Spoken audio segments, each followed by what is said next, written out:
Momento de escola bíblica dominical, e hoje, assim, não hoje, mas simbolicamente hoje, a gente completa 2 anos de EBD, né? 2 anos de EBD, e aí a gente vai chegar agora no terceiro terço da confissão de fé. Então vamos orar. Pai, muito obrigado por esse momento, obrigado pela vida que o Senhor tem nos dado, por esse dia ensolarado, pelo seu cuidado, por termos um teto para morar, por termos roupa para suportar o frio. Muito obrigado, pois o Senhor tem derramado suas misericórdias, sua graça sobre as nossas vidas diariamente. Pai. Muito obrigado por isso. Obrigado por essa semana que se inicia e pelo privilégio que nós temos de estarmos reunidos como teu povo e para aprendermos mais da tua palavra e para prestarmos um culto a ti. Ajuda-nos nesse momento, nós precisamos do Teu Santo Espírito a abrir o nosso coração, a dar-nos compreensão daquilo que vamos estudar, Pai. É no nome do Teu Filho, nosso Senhor e Salvador, que nós oramos e agradecemos. Amém. Então vamos lá, a gente retoma hoje, depois de algum tempo em revisão, a gente retoma o curso regular da Confissão de Fé. E qual que é o capítulo que nós vamos estudar? Vocês lembram ou não?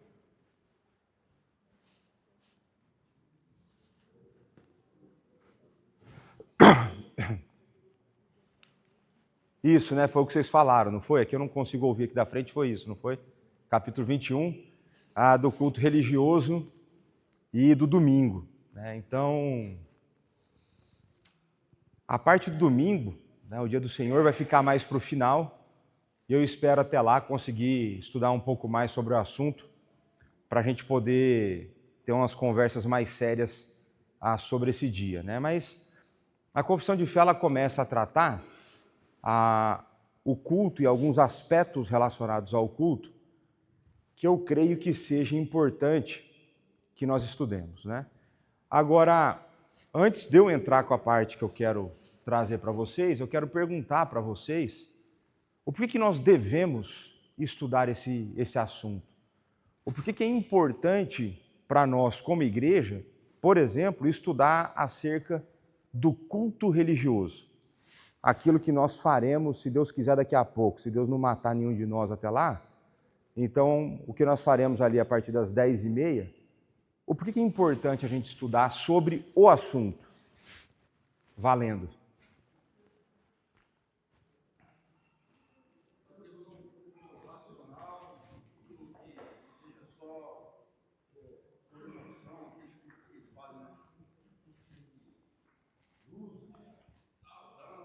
Tá. Então Jacob está trazendo aqui a memória, Romanos 12, que vai falar da ideia do culto racional. Então ele acha que nós devemos estudar esse assunto, porque o nosso culto deve ser prestado como um culto racional, e aí ele lembrou do passado dele, diferente do que ele fazia antigamente, onde você tinha um culto um pouco distinto, né? E ele colocou outros elementos, né? Muitas vezes você vai ter igrejas que vão estruturar o ambiente de uma forma específica, a gente vai falar um pouco mais sobre isso, provavelmente. O que mais? Por que vocês acham que deve estudar esse assunto? Então, a Bíblia dá um padrão de como cultuar. Então, o Bibiano trouxe aqui um assunto que eu creio ser importante. Nós veremos aí que existe um nome para isso que ele falou, né? Um nome teológico para isso que ele falou. Mas eu concordo com o Bibiano e eu acredito que a Bíblia nos dá um padrão através do qual nós devemos cultuar a Deus. Por que vocês acham? Mais.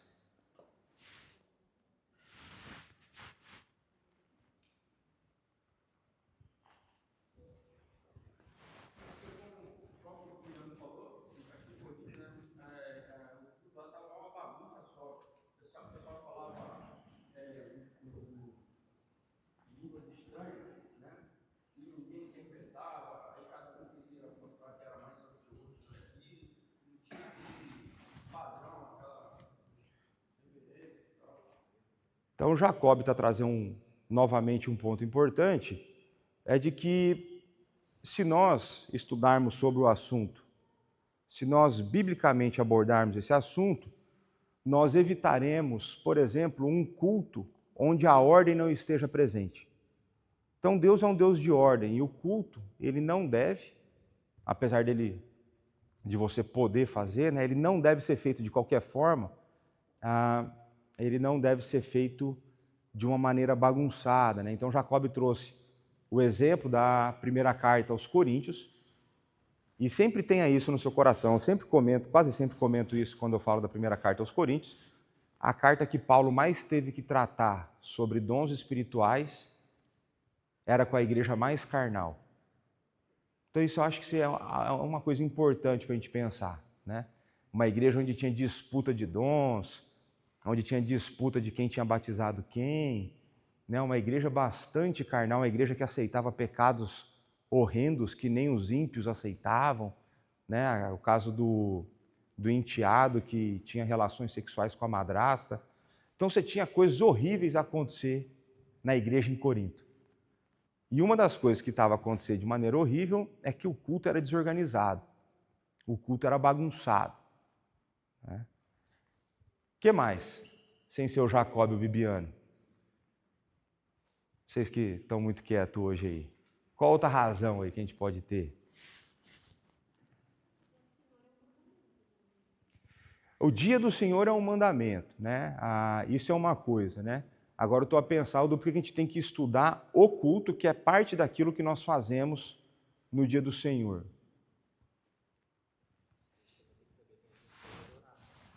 A gente deve saber quem a gente deve adorar, né? E eu creio que muitos de nós, muitas vezes, já pode ter caído em alguma coisa do gênero aí, certo? Então você pode ter caído nas duas primeiras figuras aí, que é um pouco de sono durante o culto. E porque o culto presbiteriano, ele é o quê? Segundo as más línguas. É o frio, né? Então você tem um Gustavo Lima ali, ó, veio para o culto de cobertor. E você tem as 4 estações do ano: primavera, verão, outono e presbiteriano, né? Que é a estação que nós estamos agora. Em contrapartida a isso, nós temos um outro tipo que está por aí em termos de culto, né? Alguns têm saudade disso, né, Jacob, ou não? Não, né? O Jacob está na figurinha de baixo ali, ó. Só que era antes da dieta, o Jacob, ó.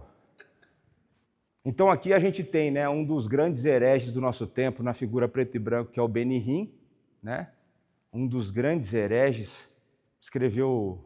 infelizmente escreveu um livro chamado Bom Dia Espírito Santo. Mas você vê que aqui tem um presbiteriano, né? Ó. Você vê que tem um presbiteriano ali no meio, né? Mas, brincadeiras à parte, eu creio que a gente deve estudar esse assunto, porque nos nossos dias, assim como era em outros, existe um amplo espectro de possibilidades de cultos que são oferecidos. Então existem igrejas, denominações distintas, existem igrejas que são de fato igrejas, mas que pensam diferente de nós em algumas coisas. E existem pseudo-igrejas, mas cada uma dessas igrejas ou pseudo-igrejas vai propor um formato de culto.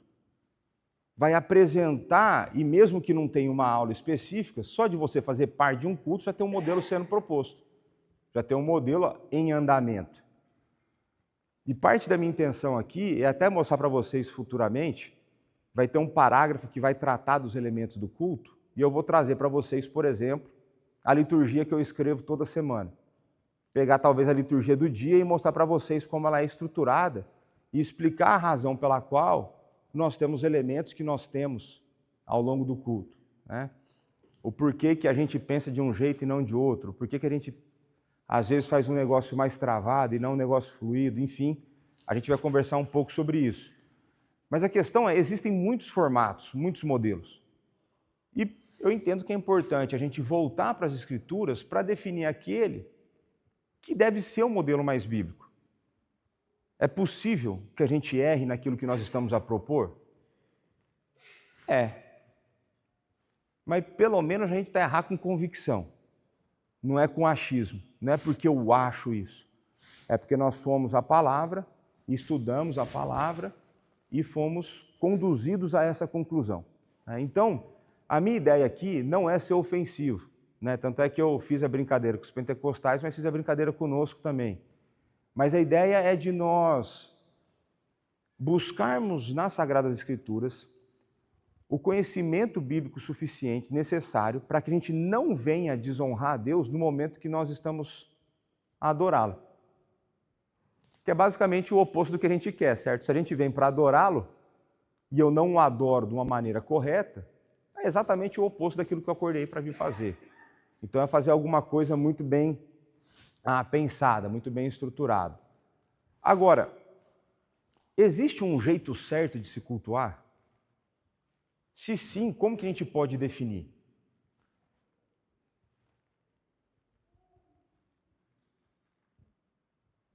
Ou como que você chega numa igreja e você chega à conclusão, você vai e visita uma igreja, vamos fazer de conta, bem hipotético, porque eu não quero que aconteça isso na sua vida.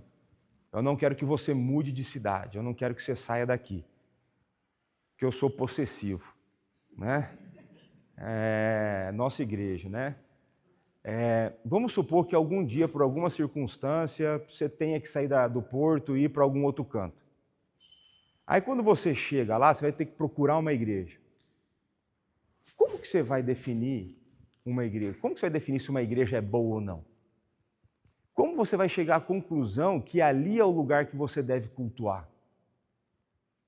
De alguma forma, intuitivamente ou não, vocês tiveram que fazer isso para parar aqui, porque a maioria de vocês não é daqui, e os que são daqui não eram cristãos antes. Como que vocês chegam a essa conclusão? Como que a gente existe ou não existe?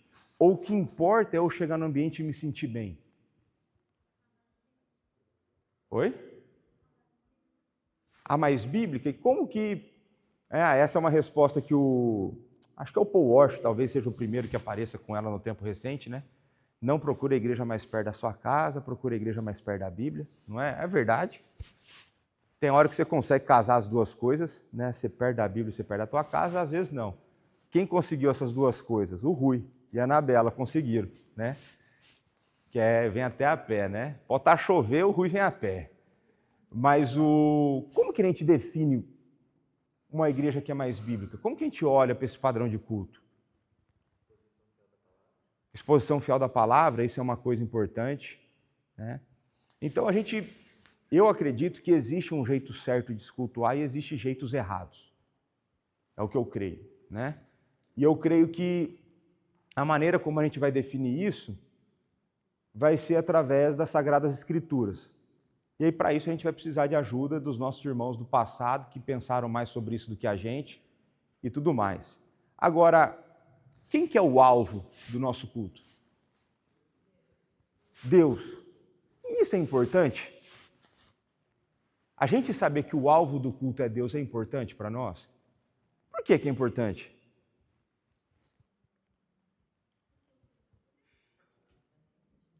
Por que vocês acham que é importante eu saber que o culto é para Deus? Oi? Porque ele é o centro? Tá, mas o que mais? Tem muitas igrejas que o centro é o homem? Tá, o que mais?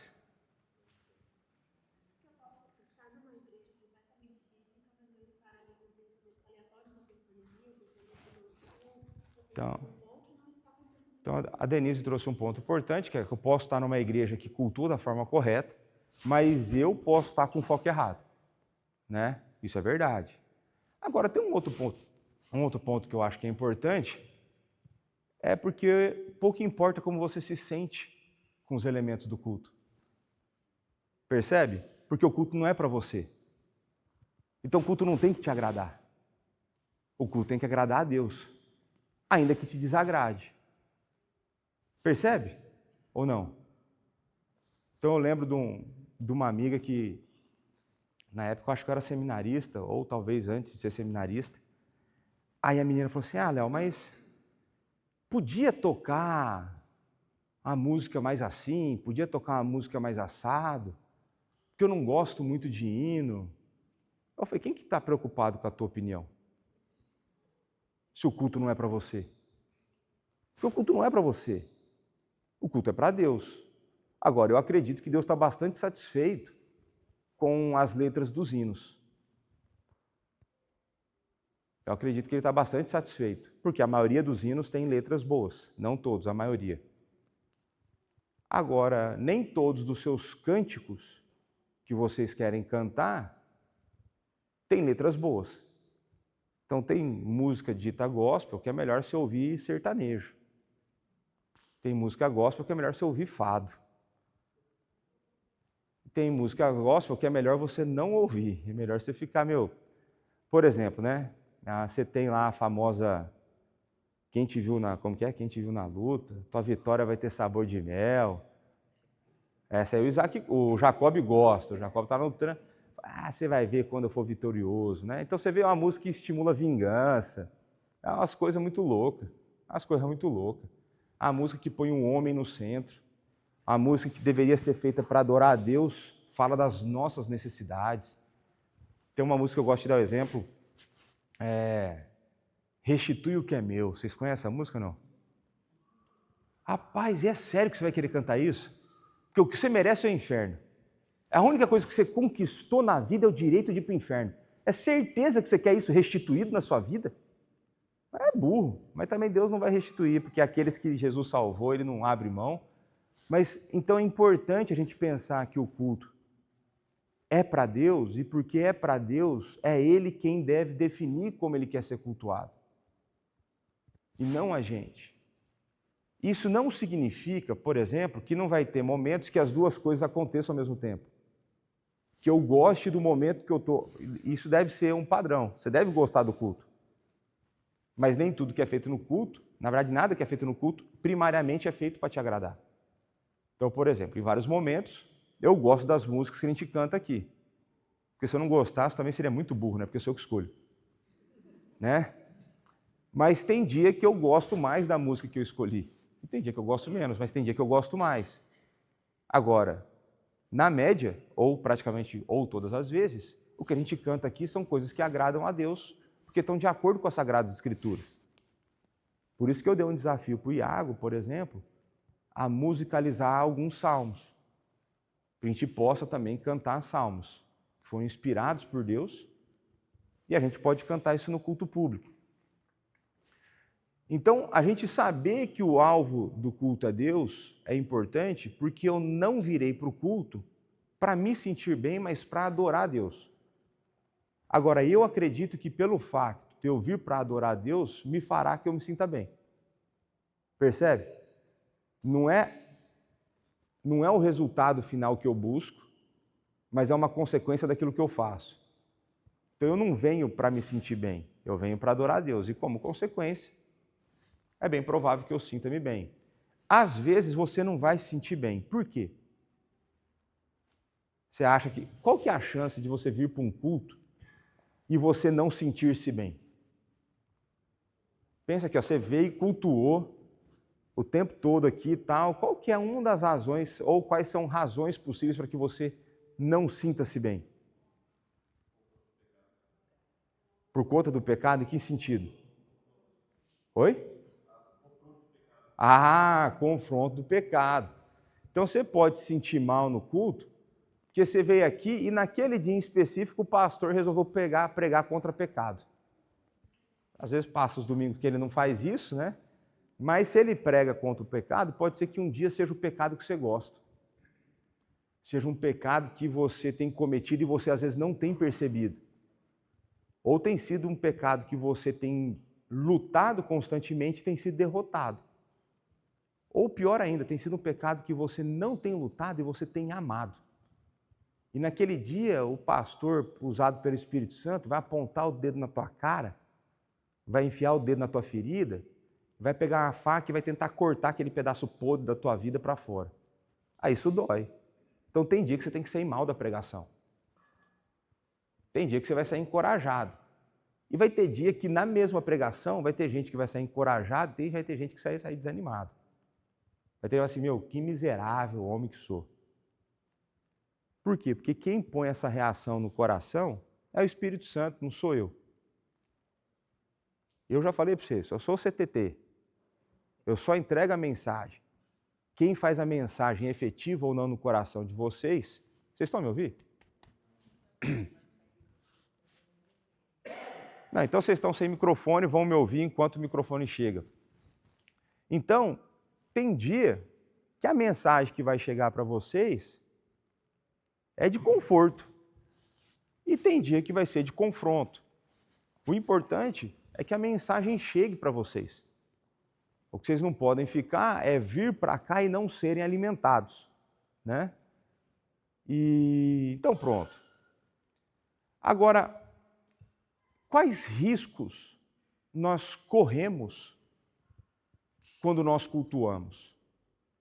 Ou talvez para tentar auxiliá-los, quais riscos nós corremos quando nós não estudamos a maneira como nós deveríamos cultuar e nós nos reunimos para cultuar? Quais riscos são possíveis que a gente corra?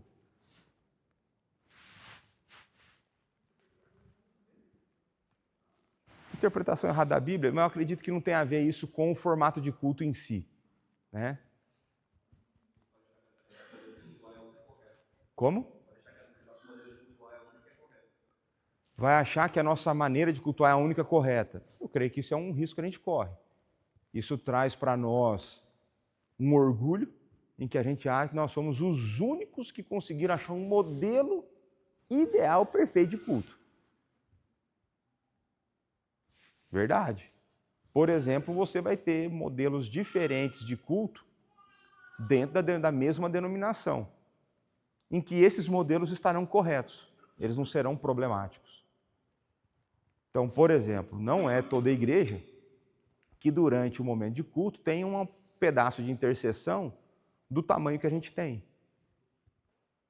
Não é toda igreja que coloca um cântico que prepara o nosso coração para a palavra como a gente tem, de maneira tão específica. Isso faz com que elas estejam erradas? Não necessariamente. Não necessariamente.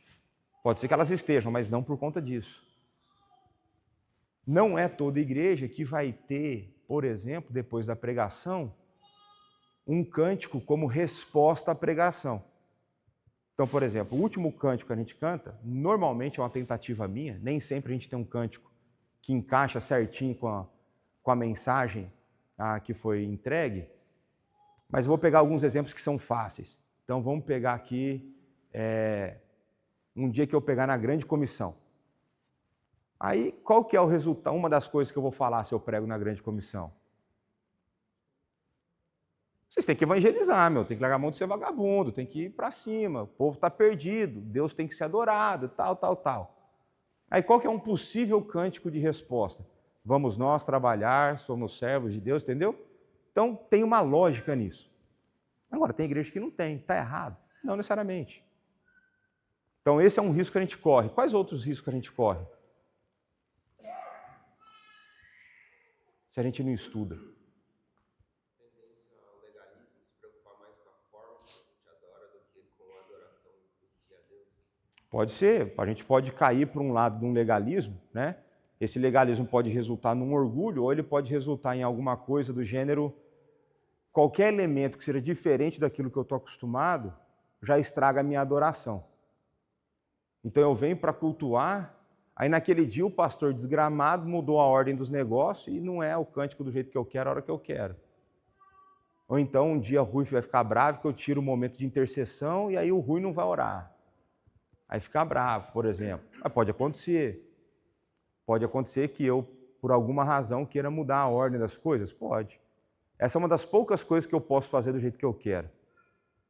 Debaixo da orientação das Sagradas Escrituras. É mudar a liturgia. Essa eu não preciso pedir nada para o conselho. Eu venho aqui e faço. Né? Mas aí o presbítero Lucas pode ficar bravo, porque tem uns negócios que ele gostava lá e eu tirei. Por exemplo, não é toda igreja que coloca a confissão de pecado na liturgia. Dependendo do jeito que ela faz outros momentos de oração, está tranquilo. Porque às vezes ela tem um momento de oração que ela pede perdão por pecado, ao mesmo tempo que ela adora a Deus. Então tem... Que mais? Quais são os outros riscos que nós corremos se nós não estudarmos esse assunto? Vocês estão perdendo o óbvio aqui. Vocês estão buscando resposta complicada e tem resposta simples. A gente pode enfiar coisa que não é coisa de culto. Eu posso querer começar a moldar o culto do jeito que me agrada. Eu posso começar, por exemplo, o que me agrada? Me agrada eu fazer menos coisa na igreja no domingo e ficar mais tempo à toa. Então eu quero um culto curto. Então eu vou arrancar um monte de elemento da liturgia. Vou arrancar a intercessão, vou diminuir os cânticos. Percebe? Ou eu posso incluir coisa que não faz o menor sentido. E a gente vai falar de algumas coisas que não fazem sentido. Então, esses são alguns dos riscos que nós corremos, né? Então, por que nós cultuamos da forma como nós cultuamos? Vocês já ouviram falar do princípio regulador do culto e do princípio normativo, ou não? E não tem esse, não perde salvação se eu não souber. Já ouviu falar sim ou não? A maioria não, ótimo.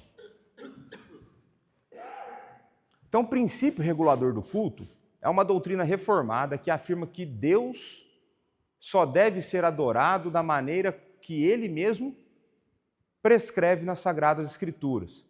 Ou seja, apenas o que é explicitamente ordenado ou exemplificado na Bíblia é permitido no culto cristão. Então, esse é o princípio regulador do culto. Existe o princípio normativo. E o princípio normativo vai dizer tudo que não é proibido é permitido. Então, se a Bíblia não proíbe, então quer dizer que ela permite. Ok? Então, basicamente, são esses dois modelos, são esses dois princípios por trás quando você vai estabelecer um formato de culto. Ok? Qual dos dois vocês acham que a gente segue?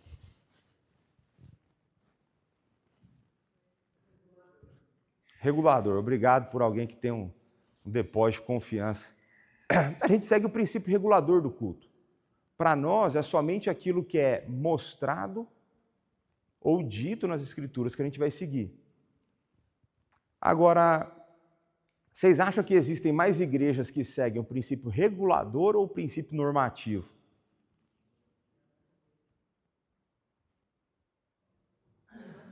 Normativo. Então, por exemplo, me dê uma passagem nas Sagradas Escrituras que proíba teatro durante o culto.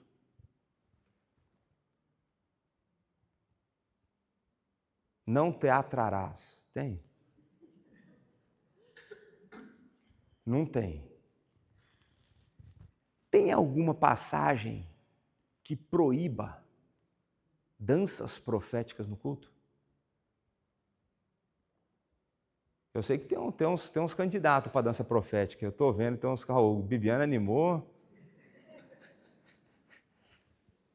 O Vinícius aqui também ficou animado na hora que eu falei da dança profética. Tem algo que proíba a dança no culto?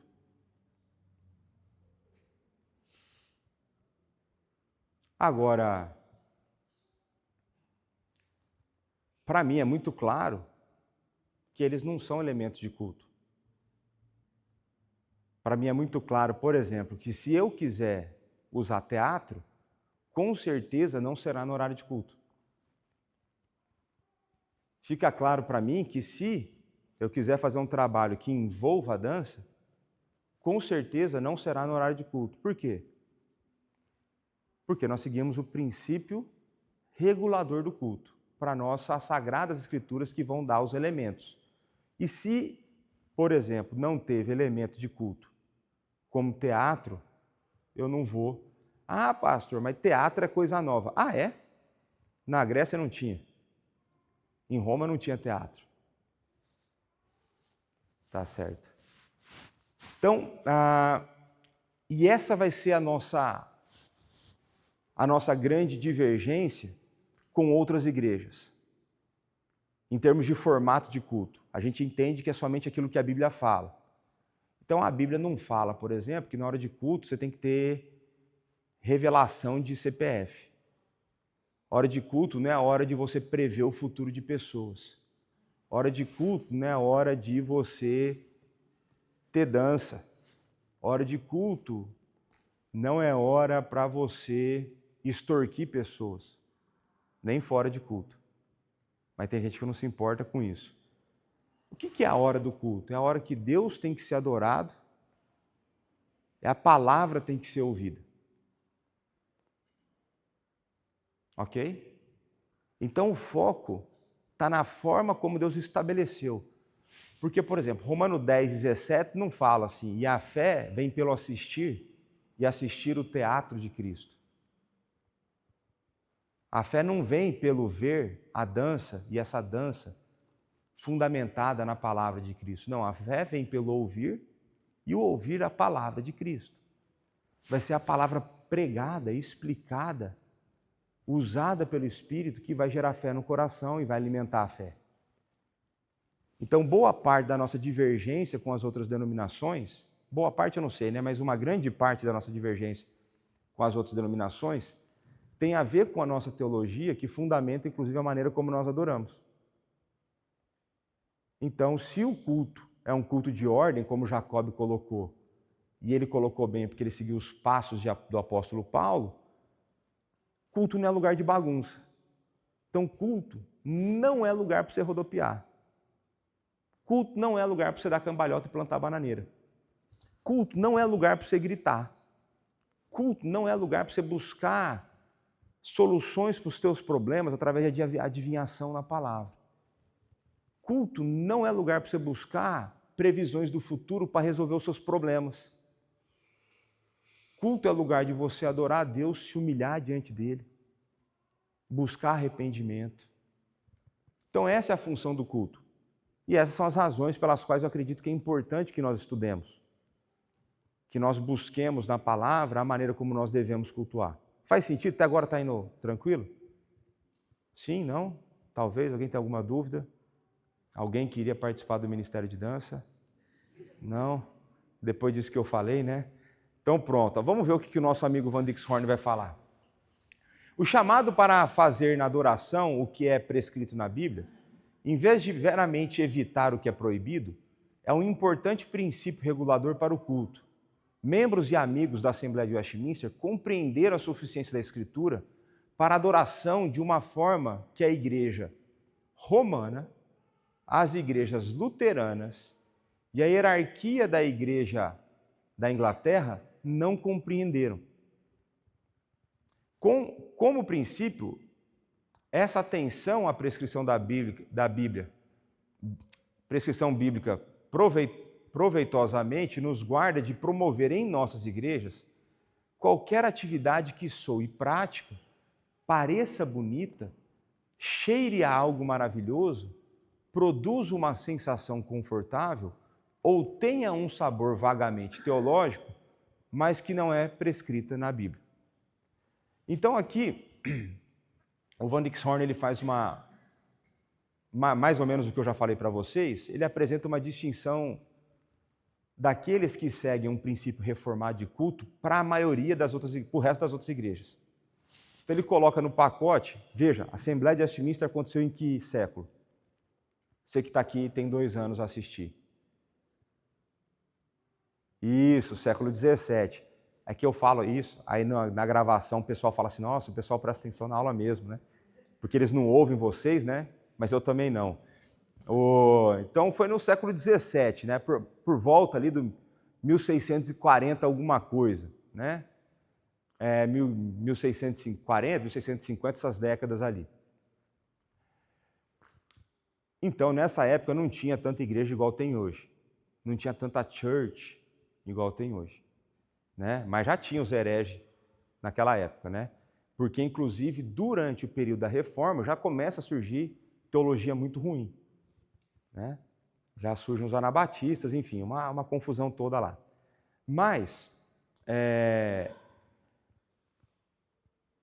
a Assembleia de Westminster, e aí as pessoas que vão, as igrejas que vão seguir essa linha, elas vão destoar das demais. E aí o Van Dixhorn ele apresenta muito bem, ele fala assim, ó, a igreja romana, quem é a igreja romana? Igreja Católica Apostólica Romana. A igreja luterana, que é quase uma igreja católica, é quase. Ela muda algumas coisas, mas se você for em uma que se mantiver fiel às coisas do passado, é bem parecido. E ele vai falar da hierarquia da igreja da Inglaterra, que é basicamente a igreja anglicana. Que essa parece mais ainda que a católica, né? O rei queria casar de novo, né? Ei, bichão, queria se divorciar e casar de novo, né? Aí resolveu romper com a igreja católica, né? Apostólica romana. Mas uma outra coisa que eu gosto nessa citação dele é que muitas vezes as pessoas que querem fazer algumas adaptações no culto, elas não estão com más intenções. Certo? É o que ele coloca aqui, de uma outra forma. Ele fala, ó, tem hora que a pessoa... Só que daí tem um ditado no Brasil que de boa intenção, o inferno está cheio. Então não basta boa intenção. Mas ele vai colocar aqui, que olha só, atividade que soe prática, pareça bonita, cheire a algo maravilhoso, produza uma sensação confortável, ou tenha um sabor vagamente teológico. Veja, desses elementos aí, a maioria deles não parece ser problemático. Por exemplo, existe problema da gente querer ser prático na maneira como a gente conduz o culto? Eu não acho que tenha problema, né? Por exemplo, eu não acho que seja ruim para buscar ser prático no culto que o pessoal do cântico, todo que for tocar, sente aqui nessas primeiras fileiras. Para que quando for chamado, ele não precise atravessar a igreja toda para chegar aqui, enquanto isso todo mundo espera. É errado todo mundo esperar? Não necessariamente. Mas é prático se todo mundo sentar aqui. Por quê? Porque dá uma certa agilidade para o culto. Então isso é possível ser prático sem ser errado. Agora, é possível ser prático sendo errado, né? Tem problema, por exemplo, que a gente faça elementos no culto que sejam confortáveis para nós, agradáveis para nós? Não, se eles forem agradáveis para Deus e que estiverem prescritos como sendo um momento de culto. Então, por exemplo, eu espero que você consiga sentir conforto nesse elemento do culto. Dentro da nossa liturgia, tem uma hora que a gente lê uma passagem bíblica que garante para você que, apesar de você ser vagabundo, você recebeu o perdão de Deus. Não tem? Logo depois da confissão de pecado, a gente coloca lá uma passagem que relembra para o nosso coração que, apesar de todos os pecados horríveis que a gente comete, de todas as vezes que nós nos rebelamos contra Deus, que em Cristo a gente encontra perdão para esses pecados. Você não sente conforto nisso? Não, é melhor você revisar o que você faz da vida. Ou por que você está aqui. Mas é um elemento que deveria trazer conforto para você, né? Só que o perigo que o Van Dixhoorn vai colocar aqui é que o ser humano tem uma tendência a ser meio criativo. E nessa criatividade, a gente pode se perder. É basicamente isso que ele está a dizer. Por isso que eu falo que eu sou presbiteriano, porque a criatividade não é algo forte na minha vida. E por ela não ser forte, eu não quero inovar todo culto. Na verdade, eu nunca quero inovar. Se eu pudesse, tinha umas frases que eu deixava sempre as mesmas. Tem até umas frases que de vez em quando eu deixo as mesmas. O culto, ele é definido por Deus e a gente precisa apenas replicar esse formato. O que a gente tem que trazer novo toda semana? Toda semana nós temos que trazer novo uma disposição de confessar os nossos pecados. Nós temos que trazer aqui uma disposição de querer adorá-lo. Nós temos que trazer aqui uma disposição de querer submeter-nos à vontade dele. Faz sentido? Isso é a parte nova, que normalmente o povo não quer fazer. A gente tem que vir aqui semanalmente querendo renovar as nossas forças para enfrentar o mundo que está diante de nós. Então, tem vários elementos importantes aqui. Agora, vamos lá para o primeiro parágrafo, né? E aí eu já começo. Quem define a maneira para adorar?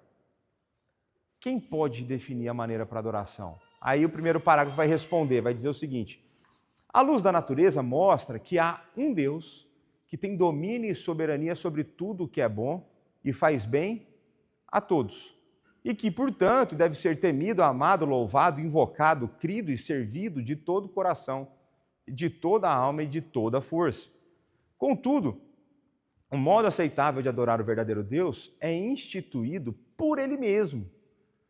E é tão limitado pela sua vontade revelada que ele não deve ser adorado segundo as imaginações ou invenções dos homens, ou sugestões de Satanás, nem sob qualquer representação visível ou de qualquer outro modo não prescrito nas Sagradas Escrituras. Tranquilo? Precisa de alguma explicação? Vamos começar aqui, nessa primeira parte aí. O que a gente consegue aprender?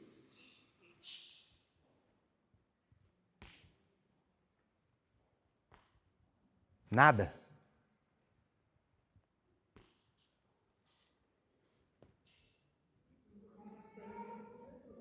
Oi? Então Deus, ele tem domínio, ele é soberano sobre tudo e sobre todos.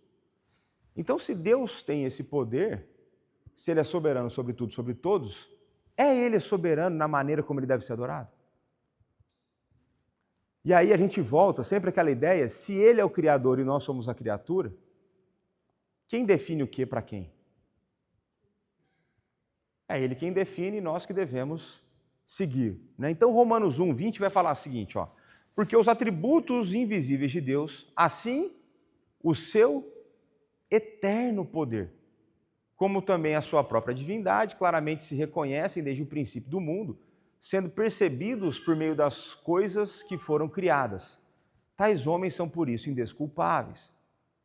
Esse texto está dentro do contexto Romanos 1, mas em Romanos 1:18, Paulo fala que o povo detém a verdade pela injustiça, adorando a criatura no lugar do Criador. E Paulo vai falar na sequência no 20, fala, veja bem, quem tem o eterno poder? Quem domina sobre tudo? Quem tem a sua divindade revelada na criação?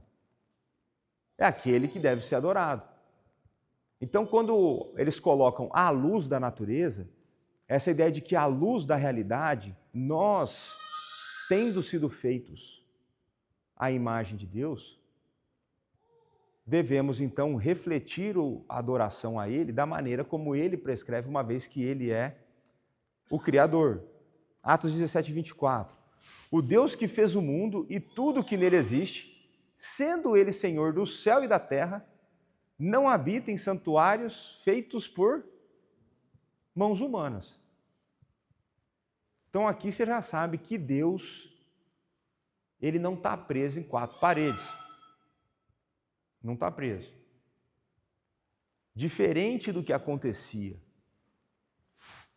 onde a manifestação especial de Deus acontecia uma vez por ano, no dia do perdão, lá no Santo dos Santos, quando a gente vê Cristo morrendo, fala lá que o véu... E o que significa que o véu rasgou? Que todo mundo pode entrar? Ou quer dizer que Deus saiu e não está mais preso lá na sua manifestação especial? É uma coisa para pensar. Então, veja, Deus, ele não precisa de coisas que nós façamos, ele não precisa que nós inventemos nada para que ele seja adorado, em termos de formato de culto. A gente vai inventar coisa quando a gente, dentro da nossa profissão, isso é outra história. Quando nós pensamos na adoração, a gente vê que não há nada que a gente possa fazer ou que a gente precise fazer de novo, né? E aí, Salmo 119:68, né? Tu és bom e fazes o bem, ensina-me os teus decretos. Então ele começa a falar assim, veja, ó, Deus define como ele deve ser adorado. À luz da natureza, a gente vê que ele é o Criador. Mas ele deve ser adorado por alguns motivos. Um desses motivos é porque ele é bom. Porque ele é bom, ele deve ser adorado. Porque ele nos ensina os decretos, ele deve ser adorado. Jeremias 10:17, quem não temeria a ti, ó Rei das Nações? Pois isto é a ti devido. Porquanto entre todos os sábios das nações e em todo o seu reino, ninguém há semelhante a ti. Então, quem define como deve ser adorado é aquele que cria todas as coisas e aquele que dá-nos motivo para que nós o adoremos. Porque não há ninguém semelhante a Ele. Não há ninguém que possa ser comparado a Deus. Não há ninguém que seja santo, amoroso, justo, como Deus é. Não há quem seja tão gracioso e misericordioso como Deus é. Não há ninguém que deva ser tão temido quanto Ele deve ser temido. E o fato de que nós devemos temê-lo é uma das razões pelas quais nós devemos louvá-lo. Salmo 31, 23. Amai o Senhor, vós todos os seus santos. O Senhor preserva os fiéis, mas retribui com largueza ao soberbo. Então, uma das razões pelas quais nós devemos louvar é porque Deus preserva os fiéis. Ele é um Deus que cuida de nós. Faz sentido para você ou não? Salmo 18, 3. Invoco o Senhor, digno de ser louvado, e serei salvo dos meus inimigos. Qual que é a palavra que está no começo? Invoco o Senhor. Aí, talvez para você, quando a gente começa o culto, pode ter soado estranho em algum momento para você, quando a gente vai fazer uma oração de invocação. Porque no Brasil, quando você pensa em invocação, você pensa em invocar coisa ruim. Não é? Então, às vezes, parte das coisas que soam estranho no nosso ouvido, muitas vezes soa estranho ao nosso ouvido porque a gente conhece pouco a Bíblia. Porque o salmista fala em invocar a Deus. É por isso que a gente ora.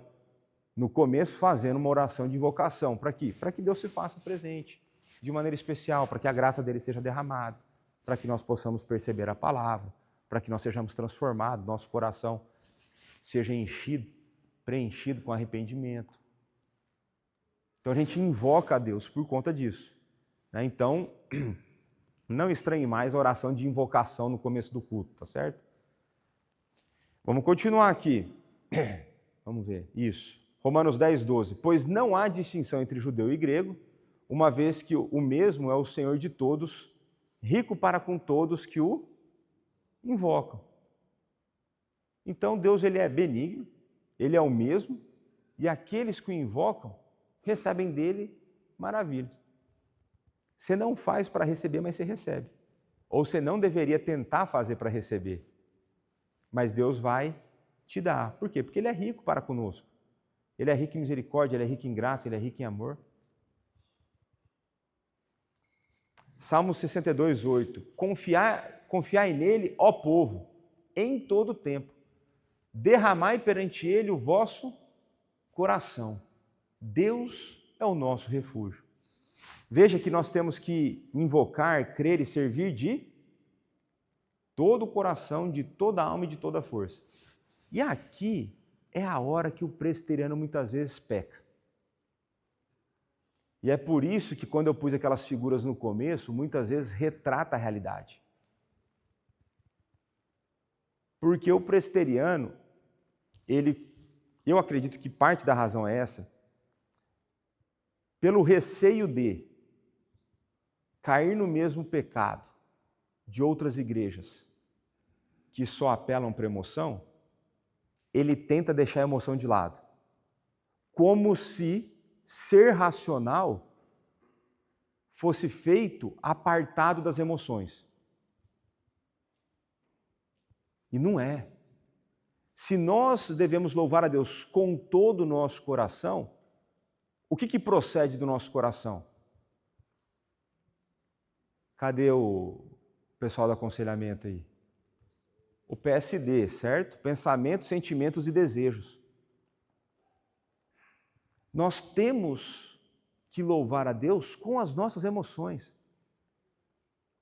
Então, esses dias estava circular um vídeo na internet aí do pessoal tirando sarro, né? Falou assim, quem disse que o presbiteriano é frio? Aí o pessoal faz um corte. Ai, meu pai, faz um corte do Augusto Nicodemos na igreja de um pastor que foi professor meu e amigo do pai do Lucas. Aí tem uma hora que o Nicodemos está lá e ele dá um tapinha na Bíblia, sabe? Ah lá, ó. Olha a animação presbiteriana ali, né? E aí alguém me mandou lá o vídeo e falou assim, se o pessoal te visse, você já estava para lá depois de pentecostal, né? Porque eu fico animado aqui, né? Eu tenho que me segurar, né? Eu tenho que me segurar. Mas muitas vezes nós falhamos, nós pecamos nessa área porque nós separamos a emoção, ou nós tentamos deixar de lado a emoção no culto. Por exemplo, qual foi a última vez que você, ao cantar algo bonito, se emocionou? Quando você canta da bondade de Deus para a sua vida. Quando você canta que em Cristo você tem perdão dos seus pecados. Qual foi a última vez que você chorou cantando isso? Ou qual foi a última vez que durante uma pregação você foi levado às lágrimas pela convicção de pecado? O quão insensível você anda para ouvir a voz de Deus e para deixar suas emoções serem afetadas pela palavra? Ou então, quantas vezes você não precisa chorar para ser tomado pela emoção, você foi tomado pela raiva, pela maneira como você continua a pecar? Tá a pregação, tá lá o pecado exposto e você vem com uma indignação, aquela ira santa contra o pecado. Qual foi a última vez? Ou qual foi a última vez que você de fato ficou feliz, alegre, sorriu e agradeceu a Deus porque em Cristo você fala assim, eu era desse jeito, agora não sou mais. E por isso que a gente tem que derramar perante Ele o vosso coração. Hora que a gente vai participar da mesa do Senhor hoje. No momento que é dado a você, para você examinar seu coração, qual foi a última vez que você derramou de fato seu coração lá? Que você confessou um pecado específico e não um pecado genérico. Senhor, eu sei que eu tenho pecado contra ti, perdoa-me. O quanto do seu ser está envolvido no culto? Então as emoções estão no pacote. Por isso que toda semana quase a gente tem que falar aqui. Agora, você recebeu perdão, anima, vamos cantar animado, vamos cantar com força. Ah, mas eu canto mal, tem problema. Na multidão das vozes esconde as vozes ruins. E é por isso que eu canto. Já contei isso para vocês, certo?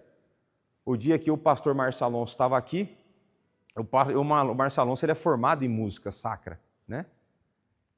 E aí depois eu falei para ele, eu só canto porque Deus me ouve, porque eu sou fã. Não, você é desafinado mesmo. Eu estava do teu lado e eu ouvi. Falei, que bom que eu não canto para você. Eu canto para Deus. Né? Deus nos ouve, né? Não é todo mundo que tem a voz do Elest, da Kathleen, não é, meu. Tem uns caras que tem a minha. Tem uns caras que tem a voz do César, já viu o César falando? Pastor! Ele canta, Deus ouve. Deus ouve os pequenos, os miúdos. Então, é derramar o coração. Vamos lá, Josué 24:14. Agora, pois, temei ao Senhor, servi-o com integridade, com fidelidade. Deitai fora os deuses aos quais serviram vossos pais da além do Eufrates e no Egito, e servi ao Senhor. Então, só existe um Deus a ser adorado.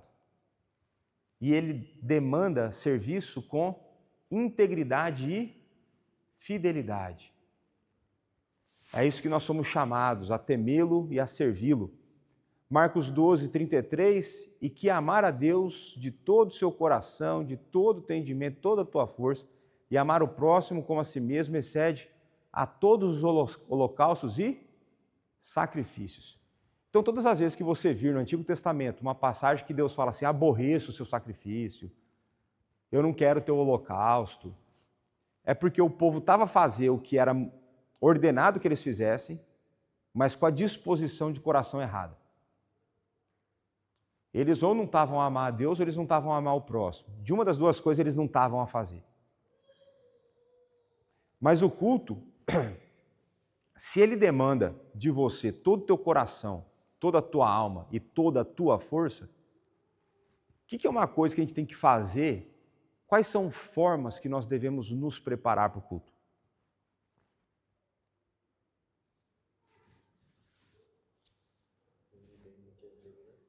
Dormir bem na noite anterior, descansar. Existe uma forma de você se preparar para o culto. Os puritanos, eu não estou falando que a gente tem que fazer igual a eles, mas eles, a partir do pôr do sol do sábado, eles já começavam a se organizar para o culto no domingo. Então acredito que mesmo de carroça eles não deviam atrasar para o culto. Mas eles dormiam cedo para não ficar bocejando na hora do culto, ainda que a pregação fosse ruim. Eles iam dormir cedo porque daí eles conseguiam prestar atenção nas coisas. Eles iam dormir cedo, eles conseguiriam acordar no horário. E aqui eu estou falando de condições normais de temperatura e pressão. Não estou a falar de grávida, com recém-nascido, não estou falando dessas coisas. Isso é tudo exceção, regime de exceção. Estamos falando de regra, né? Então existe uma forma em que a gente pode preparar o nosso coração e o coração da nossa família para o dia seguinte. Então, se eu sou jovem e vou sair com os meus amigos, faz sentido eu ficar até meia-noite, depois voltar em casa, chegar 1h para ir dormir às 2h? Não faz. Veja, eu estou aqui a falar para vocês, que eu já fiz muito isso. Eu já confessei meus pecados aqui. Eu era professor da EBD e eu ficava a montar aula de sábado para domingo. Trabalhava segunda a sexta igual um condenado. Sábado eu tirava para fazer a aula. E às vezes a aula era mais comprida. E às vezes tinha o UFC na noite. E pensa o negócio que eu gostava. Rapaz, eu não perdi, eu assinei o pacote para ver todas as lutas. E aí o dia que me deu o estalo do que eu estava a fazer errado, foi quando, eu acho, não tenho certeza, que era a luta do Anderson Silva com o Vitor Belfort. Para quem é mais antigo, você marcou uma geração essa luta aí. E hoje o Vitor Belfort é presbiteriano, né? Pra você ver, né? Só apanhar muito na vida para encontrar o rumo, né? Mas eu lembro que eu ia para o quarto, escrevia um pouco a aula e falava assim, será que começou a luta? Aí eu voltava para a sala, ainda não. Aí eu voltava para o quarto, escrevia mais um pouco. Isso já era 1, 2 da manhã. A aula era às 9, né? E em São Paulo, né? Tinha que deslocamento, tudo. Aí eu voltava. Ainda não. E isso ficou até umas 3 da manhã. Aí, para quem sabe da luta, ele foi lá, deu um chute na cara do Anderson Silva, deu um chute na cara do Vitor, acabou a luta rapidinho. Mas durante esse processo, eu fui pego por uma convicção de que eu não estava a dar o meu melhor para Deus. De que eu tinha minha atenção dividida entre as coisas desse mundo e as coisas do Senhor. Em que eu estava deixando, por exemplo, uma luta idiota atrapalhar o meu descanso e a minha concentração naquilo que eu tinha que fazer para Deus por conta de lazer. E me pegou cheio esse dia, sabe? E aí eu fui dormir, sei lá, 4 da manhã, sei lá que hora que eu fui dormir, né? Eu fui pro dia seguinte da aula, parecia que tinha usado droga, né? O olho tudo vermelho e tal, mas fui lá, dei aula tudo normal, cheguei no horário, diferente de muitos. Fui lá, tudo bonitinho. Na segunda-feira, das primeiras coisas que eu fiz foi ligar na provedora da TV a cabo para cancelar o meu pacote. Porque aquilo tinha se tornado um pecado na minha vida. E é melhor se arrancar o olho e a mão e entrar meio cegueta e maneta no céu do que... E eu lembro que eu estava falando com a atendente, ela falou assim, mas o senhor tem certeza que o senhor quer cancelar? Porque o teu pacote é promocional, você paga só R$15 por mês. E na época estava quase 100 o pacote. Falei, moça, por favor, só cancela, não dá mais argumento não, eu não quero. A tentação começa a bater na porta. Eu falei, não, só cancela, não quero mais. Aí parei de assistir o Corinthians, parei de assistir o UFC, porque eram coisas que tiravam a minha, pode ser que não tire a sua, mas tiravam a minha dedicação para o culto. Eu, quando eu critico gente que trabalha demais, eu critico sabendo do que eu falo, porque foi assim que eu vivi. E foi assim que eu vivi os piores anos da minha vida, humanamente falando, dentro da minha fé. Então, eu trabalhava demais mesmo, trabalhava muito, né? Eu já teve época que o dia que eu menos trabalhava, eu trabalhava 12 horas por dia. Mas teve dia que eu trabalhava 24. E aí, eu lembro de uma pregação, e o meu antigo pastor, ele vira para o auditório e parece que ele estava falando para mim só. Isso acontece, né?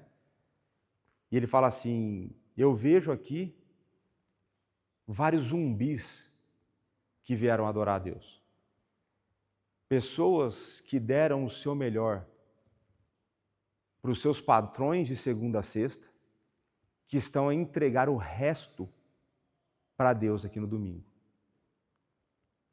E esse foi outro dia que rasgou meu coração. Uma convicção de que minha vida estava completamente errada. De que a maneira como eu adorava, a maneira como eu pensava o meu trabalho, a maneira como eu pensava a minha semana, estava errada. E nesse dia é engraçado como às vezes a mudança ela tem que ser interior, porque de maneira prática na minha agenda não mudou muita coisa.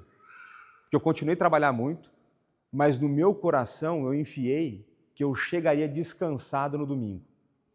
Não importa o tanto que eu tivesse que trabalhar. E eu mudei a lógica da minha semana. E a partir dali eu comecei a ter uma vida de maior intimidade com Deus. Então, existe uma forma de nós nos prepararmos. Pense que o que Deus quer de você aqui é o teu ser completo, com toda a disposição. Se você acha, por exemplo, que você vai ser bem-sucedido na sua vida profissional se você der o melhor no seu trabalho e o seu pior para Deus, você está enganado. A tua vida você dá aqui. As demais coisas vos serão acrescentadas. É em buscando o reino que o resto é acrescentado. E a gente vai falar um pouco mais sobre isso na pregação. E com isso terminamos metade do parágrafo. Tá certo? A segunda metade a gente começa na semana que vem. Então vamos orar? Pai, muito obrigado por esse momento que o Senhor nos deu. Muito obrigado pelo privilégio que o Senhor nos dá de prestarmos um culto a Ti. Obrigado, pois o Senhor é um Deus que não se esconde, o Senhor é um Deus que se revela. O Senhor não é um Deus de mistérios que nos deixa loucos a tentar adivinhar a melhor maneira de adorá-lo. Antes, o Senhor é um Deus que revela a maneira como quer ser adorado. O Senhor nos dá tranquilidade, o Senhor nos dá um guia para que possamos fazer isso. Muito obrigado pela Tua bondade demonstrada na Tua revelação. Muito obrigado, pois o Senhor nos dá uma igreja na qual nós podemos cultuar de acordo com a Tua palavra. Mantenha-nos, Pai, fiéis à Tua palavra, mantenha-nos firmes nesse propósito, que esse sempre seja o objetivo do nosso coração, individual e coletivamente. Dá-nos um bom momento agora de pequeno almoço e, na sequência, um culto que possamos prestar um culto agradável a Ti, Pai. É o que nós oramos, gratos, no nome de Jesus Cristo, o nosso Senhor e Salvador. Amém.